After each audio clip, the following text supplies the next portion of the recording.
Salameh അത് നോക്കൂടാ. എടാ മൂപ്പരെന്താ എന്നോട് പറഞ്ഞേ? കയ്യും കാലൊക്കെ പിടിക്കുന്നുണ്ടല്ലോ, പിന്നെ ഇവിടെ പോയിന്റ് ചെയ്ത്. ഏത് മൂപ്പരോ?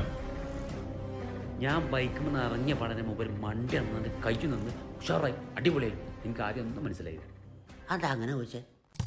സംഭവം എന്താ പറയുന്നത്, വണ്ടി പഞ്ചറായ സമയത്ത് അത് ഉരുട്ടി പോരാൻ ബുദ്ധിമുട്ടായപ്പോൾ ഞാൻ വണ്ടി ഓട്ടിയാണ് പോകുന്നത്. കയറി പോകുന്നപ്പോൾ ടയറിന് വല്ല കംപ്ലൈൻറ്റ് വേണ്ട വെച്ചിട്ട് ഞാൻ ടാങ്കിൻ്റെ കുറച്ച് മുകളിലാണ് കയറി നിൽക്കേ.